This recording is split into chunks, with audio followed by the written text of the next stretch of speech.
Bismillahirrahmanirrahim. Alhamdulillahirabbil alamin. Wa bihi nasta'in ala umurid dunya waddin. Wassalatu wassalam ala asyrafil anbiya wal mursalin.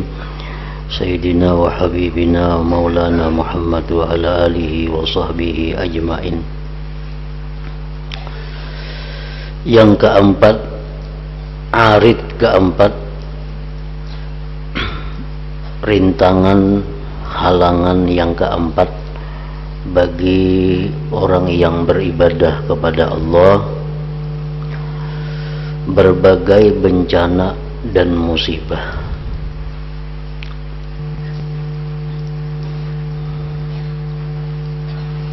Berbagai bencana dan musibah. Untuk menghadapinya bencana dan musibah itu hanyalah dengan bersabar, artinya bersifat sabar. Karena itu engkau harus bersabar dalam segala bidang kehidupan.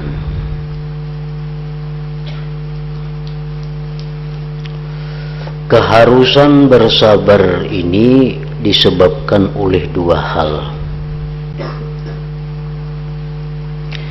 Pertama, supaya dapat melakukan ibadah dan mendapatkan apa yang menjadi maksud tujuan ibadah itu.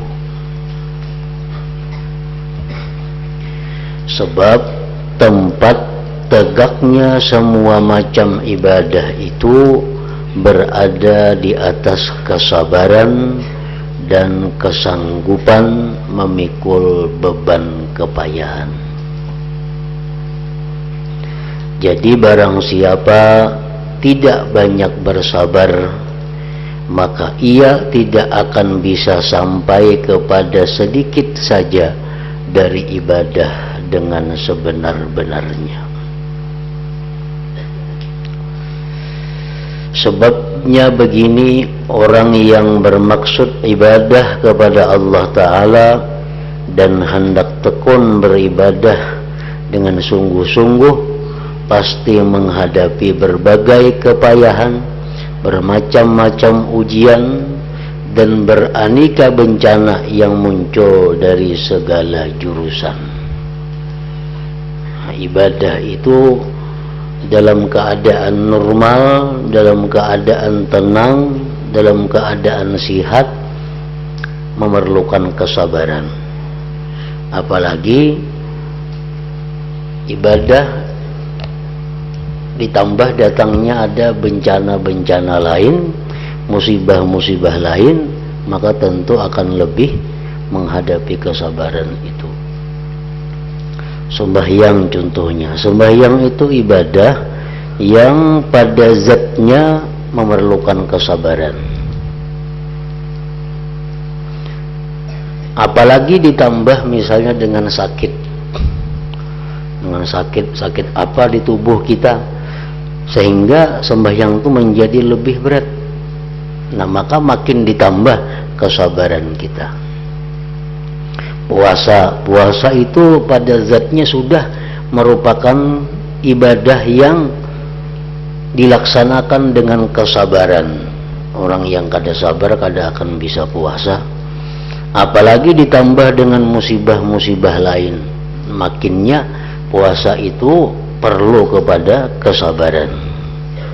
Nah, jadi apabila kita tidak bisa bersifat dengan sabar, kita kada mampu bersifat dengan sabar, kita kada akan bisa menghasilkan ibadah walaupun sedikit.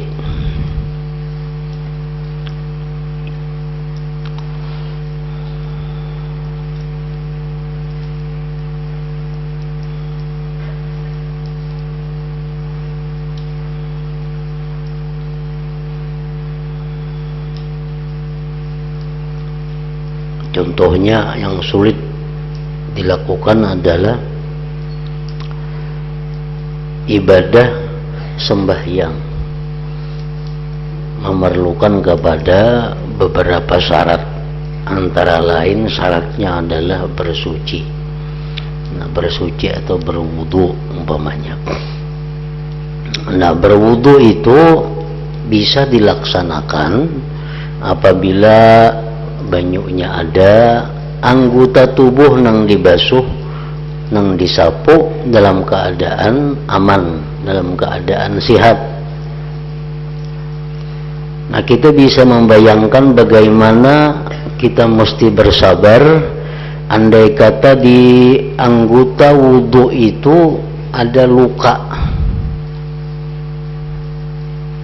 Misal di tangan kita ada luka nang kada bulih karena banyu. Nah, lukanya ini kada bulih karena banyu.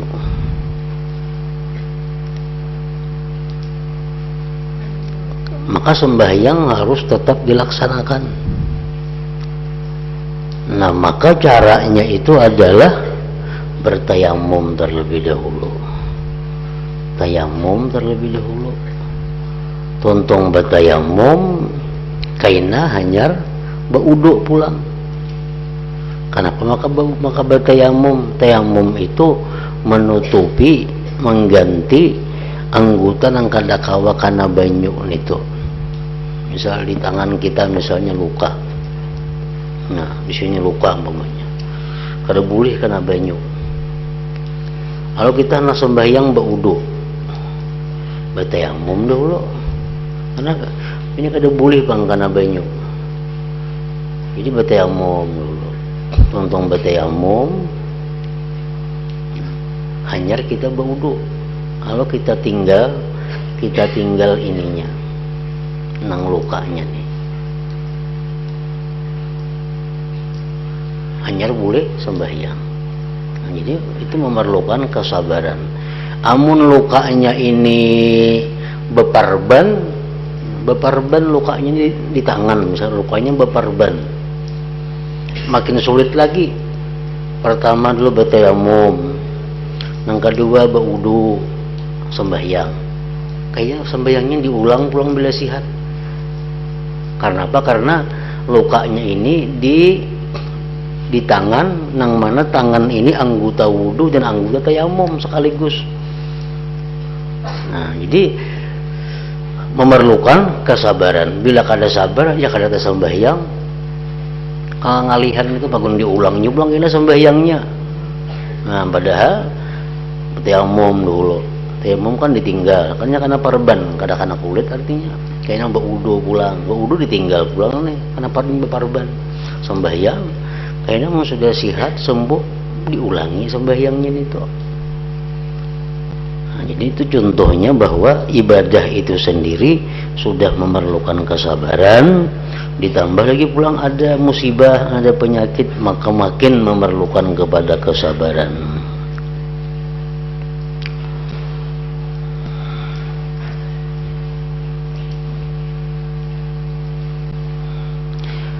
Pertama, setiap ibadah pasti membawa kepayahan. Karena itu agama mendorong hamba supaya beribadah dengan sabar dan menjanjikan pahala kepada hamba yang sabar beribadah. Karena ibadah tidak akan dapat jika tanpa menggempur kesenangan nafsu dan mengalahkannya. Sebab nafsu adalah perkara yang mencegah hamba dari melakukan kebaikan. Padahal menyelisihi kesenangan nafsu dan memaksa nafsu merupakan pekerjaan yang paling berat bagi manusia. Jadi ibadah itu, apapun ngarannya ibadah, itu bertentangan dengan nafsu. Setiap bertentangan lawan nafsu itu pasti sulit, pasti uyuh. Ada dua hal, ada dua kelompok manusia nang beribadah itu nyaman, nang beribadah itu manis. Ada dua kelompok manusia. Ada satu kelompok nang baik, ada satu kelompok nang jahat. Nang baik kayak apa? Orang-orang yang sudah ma'rifat dengan Allah. Maka ibadah itu dilakukannya manis, nyaman. Oleh karena itu kita ada mendengar orang-orang yang sudah ma'rifat itu ibadah yang kita kada sanggup melakukannya, mereka sanggup. Kenapa? Mereka manis, nyaman. Nah, yang kedua, ibadah itu bisa menjadi manis, bisa menjadi nyaman bila dilakukan dengan riya. Nah, dengan riya. Ini kelompok kedua, kelompok nang jahat. Ini beribadah itu minta puji orang, bang. Beribadah supaya dapat kedudukan, beribadah supaya dapat pangkat. Otomatis ini nyaman, nah sembahyang supaya dipuji orang sebagai orang penyembahyang. Ini kada merasa lapah, kada merasa susah, karena ada yang diharapnya pujian daripada manusia. Nah, apabila kita dalam keadaan bukan dari dua golongan tadi, orang nang ma'rifat kita belum ke situ, nah beribadah kita karena Allah qadariyah, pasti ibadah itu susah, pasti ibadah itu sulit, nah, karena bertentangan dengan nafsu kita. Nah, makanya tadi ibadah itu pada dirinya sendiri sudah memerlukan kepada kesabaran. Setiap ibadah pasti membawa kepayahan, karena itu agama mendorong hamba supaya beribadah dengan sabar dan menjanjikan pahala kepada hamba yang sabar beribadah, karena ibadah tidak akan didapat jika tanpa menggempur kesenangan nafsu dan mengalahkannya, sebab nafsu adalah perkara yang mencegah hamba dari melakukan kebaikan, padahal menyelisihi kesenangan nafsu dan memaksa nafsu merupakan pekerjaan yang paling berat bagi manusia. Ya, orang bersedekah. Orang bersedekah bagi orang-orang yang sudah ma'rifat dengan Allah, mereka tuh kada susah. Kenapa? Karena mereka ma'rifat, tahu, merasa bahwa setiap sedekah itu gantiannya berlipat ganda di dunia dan di akhirat, dibalas oleh Allah. Di dunia dapat berkahnya, di akhirat dapat balasannya. Kalau mereka bersedekah dengan senang, dengan nyaman, atau bisa juga bersedekah ini dengan nyaman, dengan senang, orang yang minta puji kepada manusia. Ini menunjuk duit 1 juta, 2 juta, 3 juta, supaya padahal kan orang itu pemurah, supaya dikatakan ini itu penyumbang. Nyaman juga ini bersedekah. Tapi amun orang-orang nang kada riya, orang-orang nang kada mengharap pujian manusia, nang hanya mengharapkan Allah dan belum sampai kedudukannya kepada ma'rifat, maka menyumbangkan duit sedemikian rupa itu adalah susah baginya, payah, memerlukan kesabaran yang luar biasa. Yang kedua, hamba itu apabila melakukan kebaikan dengan berpayah-payah, tentu harus berhati-hati dalam melakukannya supaya tidak rusak amalnya. Menjaga kebaikan dan kebenaran amal adalah lebih berat ketimbang amal itu sendiri. Amal yang sudah kita lakukan dengan susah payah tuh,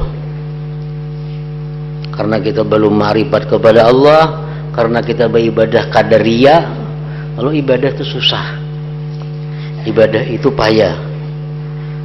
Lalu ibadah yang payah tadi sudah dapat kita laksanakan, dengan pertolongan Allah.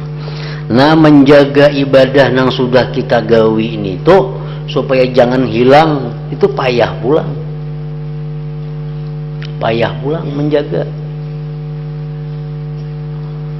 memerlukan kepada kesabaran pulang. Kita ambil contoh misal bersedekah. Nah, bersedekah kita kada orang nang ma'rifat, kita kada riya, lalu bersedekah kita itu dengan sabar. Kenapa? Artinya lawan duitnya sayang aja nah. Cuma karena ini perintah Allah, karena ini anjuran daripada Rasulullah, bersedekah walaupun dengan hati nang berat.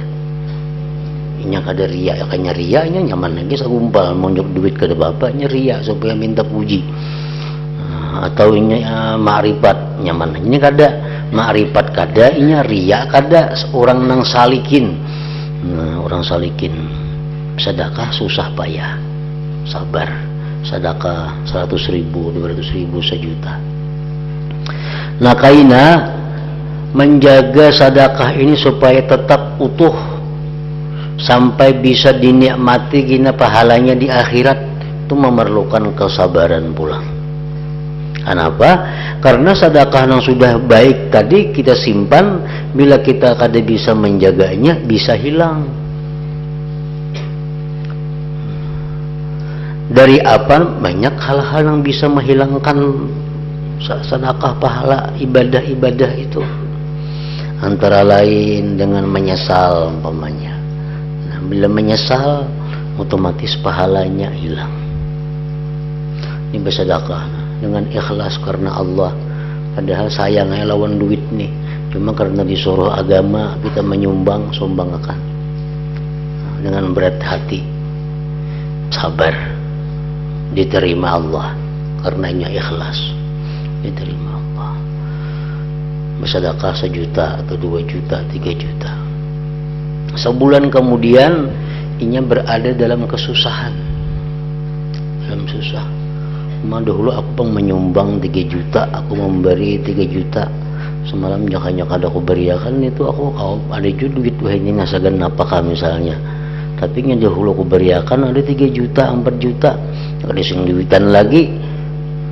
Lalu timbul ada penyesalan dalam hati bersedekah tadi. Nah, itu hilang pahalanya. Itu menjaga pulang itu menjaga itu perlu pulang kepada kesabaran. Atau manni wal adza, itu contohnya menang menghilangkan pahala sedekah. Kita bersedekah lawan orang nih, susah payah kita bersedekah, memberinya. Oh, sekalinya orang nang kita beri tadi memusuhi kita, maka tuhuk diberi, tuhuk dibantu dengan susah payah kita membantuinya karena Allah, Bang. Nah, susah payah sekali timbul memusuhi kita, lalu kita ini mengisah-ngisahkan ke lain, terus si anu tuh musuhi aku bener wah ini, padahal dahulu tuh aku bantu nak nukar sepeda ditukarakan, nak nukar ini dihutangi, nak nukar ini dimacam-macami. Nah, karena itu hilang pahalanya pulang, hilang pahalanya. Kenapa? Karena kita man wal adza ngarannya. Nah, jadi itu perlu kesabaran pulang. Kita bersedekah lawan inya, membantu inya, sudah penuh kesabaran supaya ikhlas karena Allah. Timbul sekalinya orangnya memusuhi lawan seorang, menyakiti lawan seorang, itu diperlukan pulang kesabaran yang luar biasa supaya kita bisa menjaga sedekah-sedekah kita lawan inya itu jangan hilang pahalanya, jangan hilang. Karena sedikit saja ada menyebut-nyebut jadi hilang pahalanya. Nah, itu ujian juga kepada orang yang beribadah. Yang ketiga, memang tadi kan kita bersabar menghadapi ibadah. Yang ketiga pulang, dunia adalah tempat ujian dari Tuhan. Dunia tempat ujian dari Tuhan. Barang siapa hidup di dunia pasti mengalami musibah dan ujian-ujian dengan kepayahan-kepayahannya. Ujian itu bermacam-macam, ada yang berupa musibah yang mengenai keluarganya, kerabat-kerabatnya, saudara-saudaranya, teman-temannya, sebab mati, sebab hilang, sebab berpisah. Ada kalanya berhubungan dengan dirinya karena berbagai penyakit. ada yang mengenai kehormatan sebab orang-orang lain pada memusuhi orang tersebut, masyarakat ingin menjatuhkannya atau menghinanya, membicarakannya dan berkata-kata dusta tentang dirinya. Ada pula yang mengenai harta bendanya sebab hilang misalnya, sebab kerugian misalnya. Masing-masing musibah itu menimbulkan rasa sakit dan panas. Yang satu berbeda dengan yang lainnya. Jadi hamba perlu kesabaran untuk menghadapi semua musibah tersebut. Kalau tidak sabar, maka keluh kesah dan kesusahannya tentu bisa mencegahnya dari tekun beribadah. Kita sudah kawa bersabar melakukan ibadah sembahyang, sabar kita. Artinya susah payah, tapi kita mampu mengatasinya dengan baik. Kita mampu bersedekah, padahal susah, padahal payah, tapi karena ini anjuran Allah, kita bersedekah. Kawa kita laksanakan dengan baik karena Allah. Nah, lalu kemudian datang musibah. Datang musibah kepada keluarga kita, datang musibah kepada diri kita, penyakit-penyakit.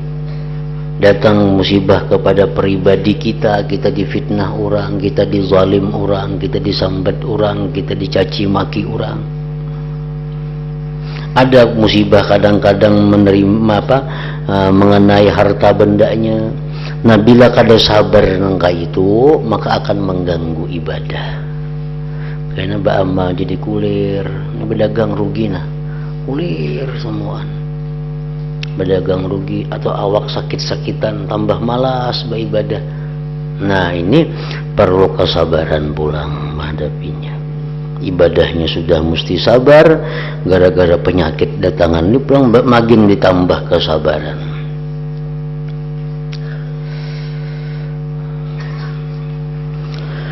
Yang keempat, orang yang mencari akhirat itu lebih keras cobaannya dan lebih banyak ujiannya selama ia hidup di dunia.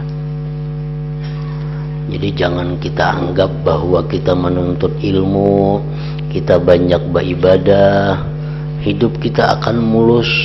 Jangan dianggap kayak itu. Makin kita mendekat kepada Allah, makin kita mendekat kepada surga, ujiannya makin keras, musibahnya makin berat dan kita hadapi sesuai dengan tingkatan kita. Musibah-musibah itu akan selalu kita hadapi selama kita belum sampai kepada tingkatan ma'rifatullah yang sebenarnya. Nah, bila orang sudah sampai kepada ma'rifatullah itu kada ada lagi baginya istilah musibah, karena ia sudah kenal dengan Allah Ta'ala. Apapun yang diberikan Allah ia senang, apapun yang dijatuhkan Allah kepadanya ia ketuju. Jadi kada ada lagi istilah musibah lawan inya. Tapi selama hendak mencapai kedudukan menjadi orang yang dekat dengan Allah, nah itu luar biasa godaan cobaannya. Makin kita dekat makin susah payah. Nah, jadi jangan beranggapan bila kita nuntut ilmu, kita beribadah, hidup kita akan nyaman, rezeki kita pasti akan luas, semua berjalan mulus. Nah, kada macam itu. Pasti ada cobaan-cobaan. Cuma kadang-kadang orang-orang tertentu itu ada yang diberi Allah kemudahan menghadapi ujian-ujian itu. Nah, sebagian ada yang kada diberi kemudahan, lalu inya susah, lalu inya kepayahan. Ada sebagian orang yang diberikan Allah dengan sifat latifnya Allah. Orangnya diberi Tuhan musibah penyakit, diberi Tuhan musibah harta, diberi Tuhan musibah keluarga, tetapi Allah memberikan kepada dirinya sifat latif sehingga kada terasa. Orang lain maras melihat inya, mana musibah ini, tapi inya sendiri kada merasakan susahnya musibah itu. Nah, sebagian orang ada diberi Allah sifat latifnya itu, tapi yang kada diberikan Allah sifat latifnya itu akan mengalami kesusahan begitu dia mendekat kepada Allah Subhanahu wa ta'ala. Jadi jangan dianggap selawas aku menuntut ilmu, selawas aku sembahyang tahajud, pina banyak bana musibah pinanya. Memang ka itu nang bujur ngarannya. Itu nang bujur berarti ada tanggapan dari Allah. Nah, kalau kita ini hidup asal nang kada karuan, lalu kita mendekat kepada Allah beribadah apa, tapi kada ada gangguan-gangguan, kada ada cobaan-cobaan, berarti Allah kada respon lawan kita ngarannya. Berarti hubungan kita belum dekat dengan Allah, masih kayak dahulu aja lagi. Nah, jadi bila kita sudah mulai tubat, kita sudah mulai hendak lurus ke jalan Allah, datang cobaan-cobaan, oh berarti diterima. Berarti Allah merespon, Allah menghadap kita. Makin dekat kita kepada ma'rifat dengan Allah, makin banyak ujian-ujian, makin macam-macam fitnah cobaan dihadapi, macam-macam musibah. Itu menunjukkan bahwa Allah mulai menariknya untuk dekat kepada Allah.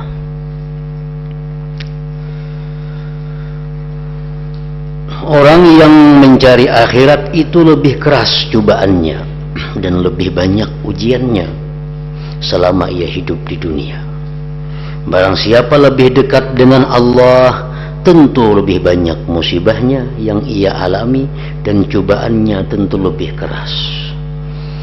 Tidakkah engkau pernah mendengar Nabi Muhammad sallallahu alaihi wasallam bersabda, "Asyaddun nas bala'an al-anbiya, summal ulama, summal amsalu fal amsal." Artinya manusia yang paling keras cobaannya ialah para nabi. Itu paling keras cobaannya. Tetapi para nabi ini mereka menerima cobaan dari Allah, ditolong oleh Allah. Lalu mereka kadang merasa mengalami kesusahan. Nah, karena mereka sudah ma'rifat dengan Allah. Seperti nabi kita dihina, sidin balas dengan doa kebaikan. Nabi kita diludahi muhanya, dibalas dengan senyuman.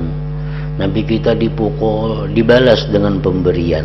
Nah, kadang merasakan Nabi yang demikian itu kesusahan. Karena apa? Karena beliau sudah ma'rifat dan ditolong oleh Allah. Summal ulama, kemudian ulama, summal amsalu pal amsal. Artinya manusia yang paling keras cobaannya ialah para nabi, lalu para ulama. Nah, jadi kalau begitu orang yang bermaksud melakukan kebaikan dan berniat sungguh-sungguh akan berjalan di jalan akhirat pasti menghadapi ujian-ujian ini, pasti. Apabila orang itu tidak sabar dan selalu menoleh kepada ujian-ujian tersebut, tentu akan terputus jalannya dan meninggalkan ibadahnya. Akhirnya tidak bisa sampai pada ibadah. Nah, orang ini sudah mulai menuntut. Dulu misal orang ini kada tahu dia apa-apa, lalu ini mulai menuntut ilmu, hendak memperbaiki diri, hendak berdekat dengan Allah. Nah, mulailah menuntut ilmu. Dapat karena Allah merespon. Allah merespon ini orang. Allah beri dia cobaan penyakit umpamanya, lalu ia sakit. Nah, lalu ia sakit kada bisa berbuat apa-apa lagi. Kalau inya kada sabar menahan sakitnya ini, nah kada sabar inya putus. Kada jadi lagi nuntut ilmu, kada jadi lagi nya beribadah karena sakit. Nah, putuslah jadinya jalannya menuju Allah. Ada orang yang begitu hendak mendekat dengan Allah, mulai nuntut ilmu, mulai mengamalkan wirid-wirid, jatuh bangkrut. Nah, diberi Tuhan ujian hartanya. Nah, begitu dia jatuh bangkrut, inya kada sabar menghadapinya, lalu inya berhimat pulang bercari, kada jadi beribadah tadi, kada jadi untuk ilmu tadi. Nah, karena inya kada sabar. Padahal andai kata dia sabar menjalininya itu hanya adalah sementara. Akhirnya pasti akan mendapat kebahagiaan dan kenikmatan. Orang yang hidupnya dulu kaya, hidupnya dulu banyak segala macamnya, kecukupannya, begitu mulai beribadah misal hartanya habis, ditipu orang, kebakaran apa, tapi inya sabar, tetap tekun beribadah, tetap tekun menuntut ilmu. Nah ini akan berjalan, tapi satu saat akhirnya dia akan dikembalikan Allah segala harta bendanya nang hilang itu. Nah, demikian perjalanan seperti Nabi Ayub alaihi salam. Nabi Ayub tuh orang nang kaya, orang nang punya keluarga, orang banyak punya kebun. Nabi Ayub alaihi salam dapat musibah.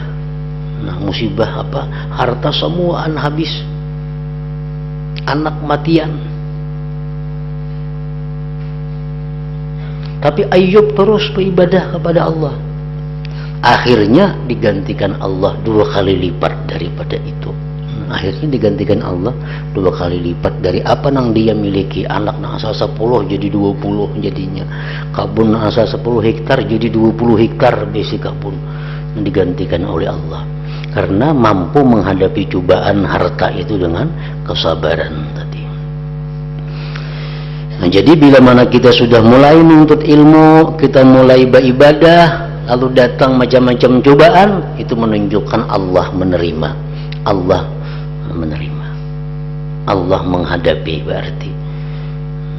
Karena makin kita mendekat kepada Allah, akan makin banyak cobaan dan rintangan itu.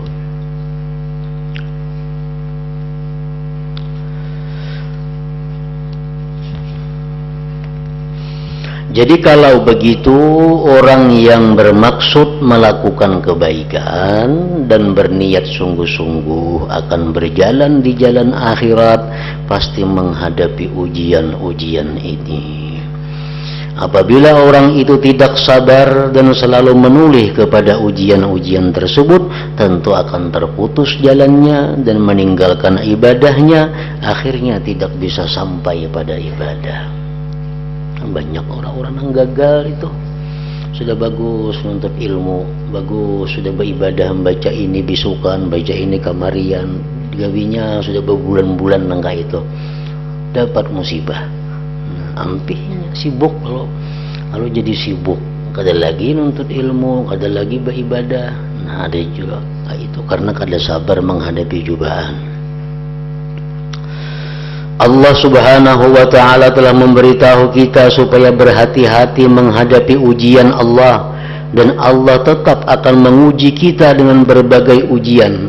Yang demikian itu dinyatakan dan dikukuhkan oleh Allah dalam firman-Nya, la tublawunna fi amwalikum wa anfusikum wa la tasma'unna minal ladzina utul kitab min qablikum wa minal ladzina asyraku adzan katsira.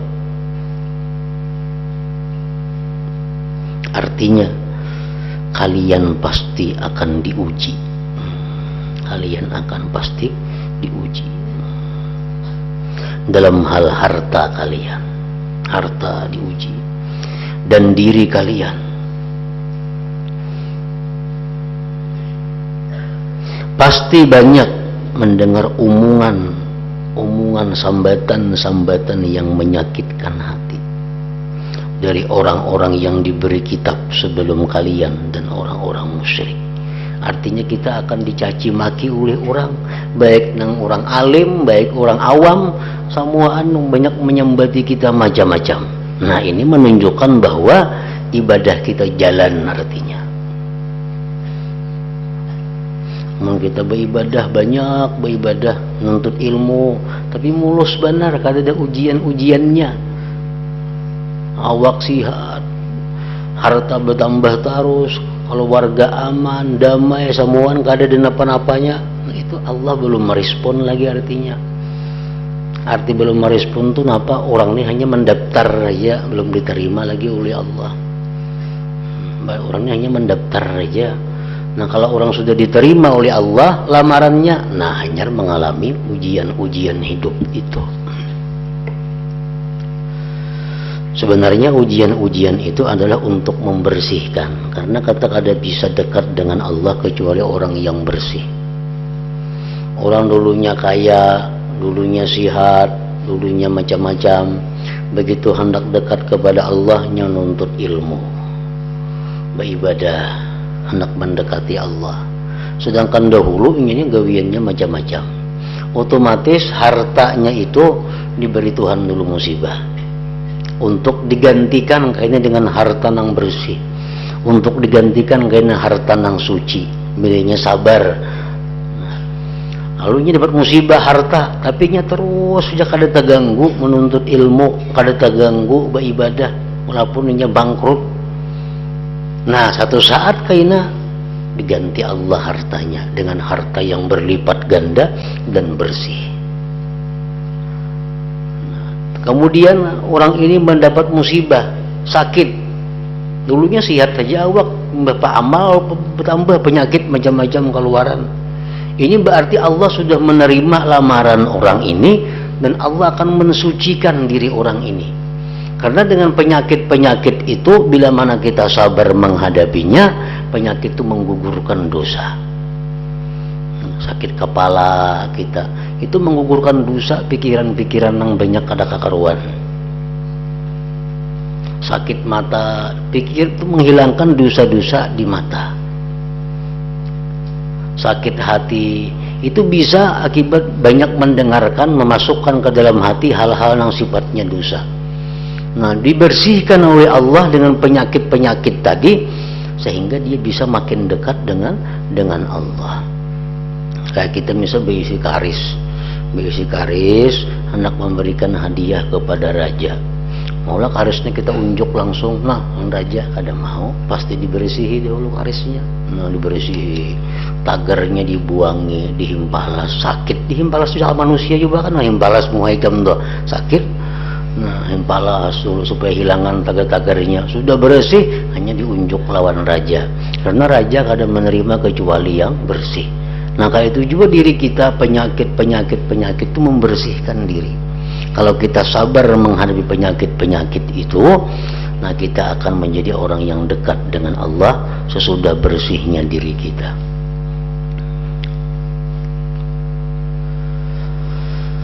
Kalian pasti akan diuji dalam hal harta kalian. Lagi dahulu mencari harta tapi tahu nang halal, tapi tahu nang haram, semua raup. Nah, kalau begitu hendak beribadah kepada Allah, Allah kada menerima nangka itu, mesti dibuang dulu nang kada baiknya. Dan diri kalian pasti banyak mendengar omongan yang menyakitkan hati dari orang-orang yang diberi kitab sebelum kalian dan orang-orang musyrik. Kemudian Allah Ta'ala berfirman, wa in tasbiru wa tattaqu fa inna dzalik min azmil umur. Artinya, jika kalian bersabar dan berhati-hati, maka ketahuilah bahwa sabar dan takwa itu termasuk perkara yang penting sekali. Jadi seakan-akan Allah Ta'ala berfirman, hai para orang mukmin, tetapkanlah diri kalian bahwa kalian tidak dapat terpisah dari berbagai bala ujian dari Allah. Jika kalian bersabar, maka kalian benar-benar jantan dan cita-cita kalian adalah cita-cita jantan.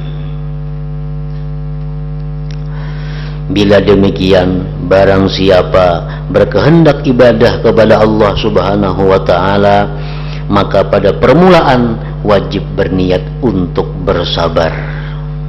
Kita hendak mulai beribadah teratur, hendak menuntut ilmu teratur, pasang juga niat bahwa aku akan sabar.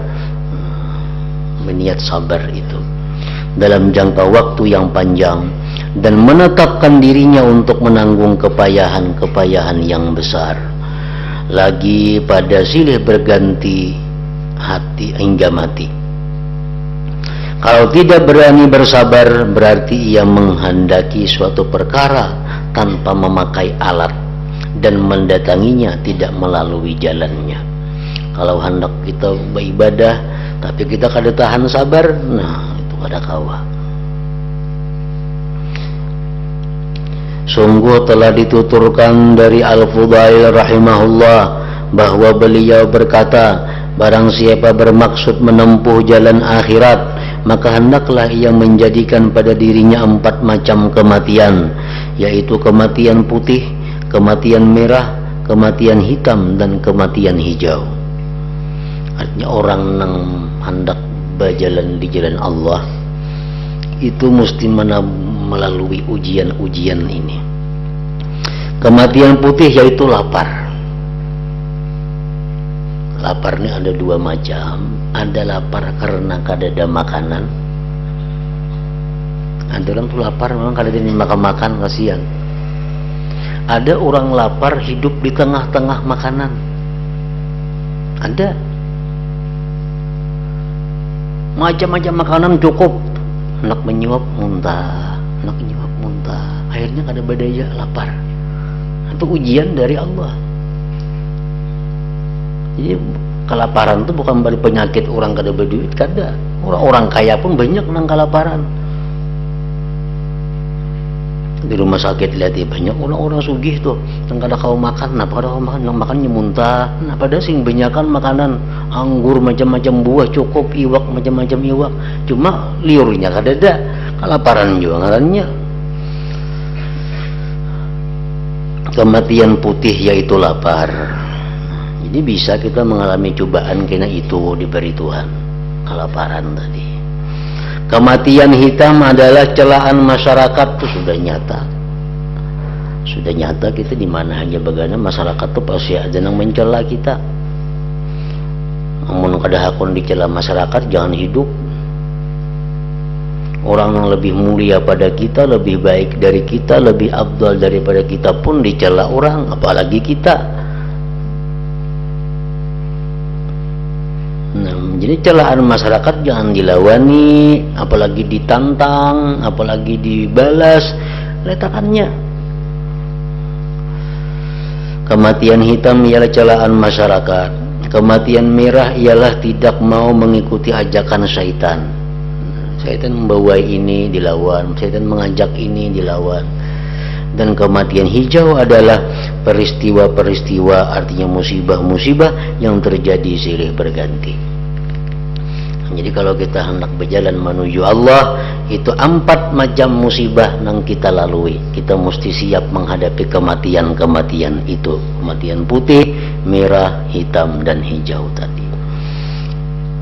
Nah yang kedua, perkara kedua yang mengharuskan bersabar, yaitu kesenangan dunia dan akhirat. Kenapa kita mesti bersabar? Karena 2 hal. Pertama, agar ibadah kita bisa jalan. Kalau kita kada sabar, sudah putus tengah jalan. Karena ibadah itu susah, apalagi ditambah datangnya macam-macam musibah, maka beribadah makin susah. Menghadapinya dengan sabar agar bisa terus berjalan. Nah yang kedua, kenapa kita mesti bersabar pulang?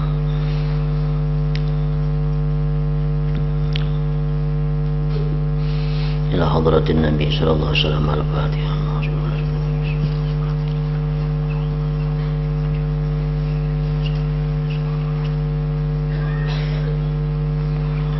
Bismillahirrahmanirrahim. Alhamdulillah rabbil alamin. Wa salli wa sallim ala sayyidina Muhammad wa alihi wa sahbihi ajma'in.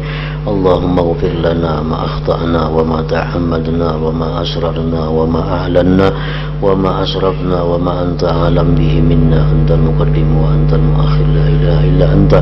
Allahumma anfa'na bima 'allamtana wa 'allimna ma yanfa'una wa zidna fahman wa ilman wa amalan wa hudan wa tawfiqan bi rahmatika ya arhamar rahimin. Sallallahu alaihi Sayyidina Muhammad wa alihi wa sallam. Alhamdulillah.